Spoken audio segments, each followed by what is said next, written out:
नमस्कार, PSP किचनमध्ये आपलं स्वागत आहे. तर मी आज मासवड्या बनवणार आहे. यासाठी 2 लवंगा, दालचिनी आणि धने भाजून घेणार आहे. तर तीळ आणि खसखस भाजून घ्यायची.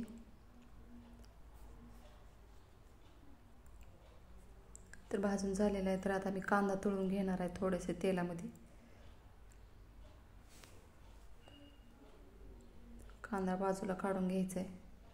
तर आता खिसलेलं खोबरं पण भाजून घ्यायचं आहे. तर सर्व साहित्य मी मिक्सरमध्ये टाकून वाटून घेणार आहे. तर लसणाच्या पाकळ्या 2-4, लाल तिखट आणि काळं तिखट घरगुती टाकलेलं आहे. चवीनुसार मीठ टाकायचे. कांदा आणि खोबरं भाजलेलं टाकून घ्यायचं याच्यामध्ये वाटण्यासाठी. तर थोडंसं लिंबू सत्व आणि साखर टाकून घेतलेली आहे. तर यामुळं एकदम छान अशी चव लागते मासवडीला. तर मी थोडासा मसाला बाजूला काढून घेणार आहे वाटलेला. तर ही आमटीसाठी ठेवायचं आहे बाजूला काढून.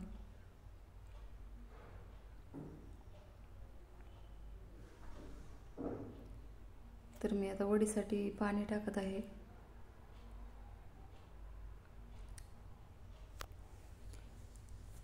तर 1 वाटी पाणी आणि हळद, लाल तिखट आणि चवीनुसार मीठ टाकायचे.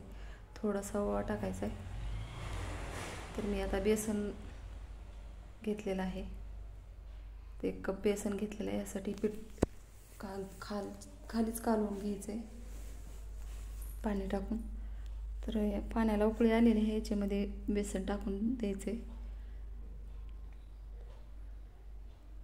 तर चमच्याने मिक्स करायचे. आता गॅस कमीच ठेवायचा आहे. बंद केला तर चालतो मिक्स करेपर्यंत. तर झाकण ठेवायचे. तर 10 ते 15 मिनटं ठेवायचे पीठ शिजण्यासाठी. तर पीठ शिजलेलं आहे. गॅस कमीच ठेवायचा आणि गॅसवरच ठेवायचे पीठ. तर थोडं थोडं करून आपल्याला थापून घ्यायचे. असा कपडा घ्यायचा ओला करून.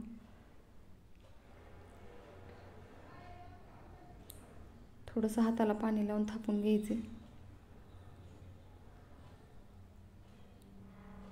तर मसाला टाकून घ्यायचा वाटल्याला. सर्वत्र पांगून मसाल्याची वडी तयार करून घ्यायची. तर अशा पद्धतीची वडी तयार करून घेत आहे मी. तर दोन्ही हाताने असं दाबून घ्यायचे. बघू शकता. तर अशाच पद्धतीने सर्व वड्या तयार करून घ्यायच्या. तर मी अशाच पद्धतीनं ओलं खोबरं टाकून आणि कोथिंबीर टाकून बनवत आहे. तर कट करून घ्यायचे.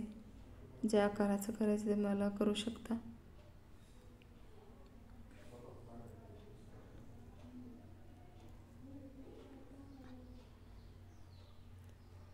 तर कट करून घेत आहे. बघू शकता. 1-1 इंचच्या आकाराची मी वडी तयार करून घेत आहे.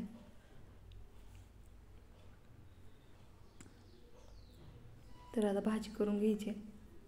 आमटी तयार करायची. तर लसूण पेस्ट टाकलेली आहे. धने जिरे पावडर टाकायचे थोडंसं. आणि बाजूला ठेवलेला मसाला टाकलेला आहे. तर गरम पाणी टाकायचे. तर चवीनुसार मीठ टाकायचे. तर उकळी आलेली आहे भाजीला. त्याच्यामध्ये वड्या टाकून घ्यायच्या. तयार झालेली आहे मासवडी आणि आमटी. माझ्या चॅनल सबस्क्राईब करा, लाईक करा, शेअर करा. व्हिडिओ बघितल्याबद्दल धन्यवाद.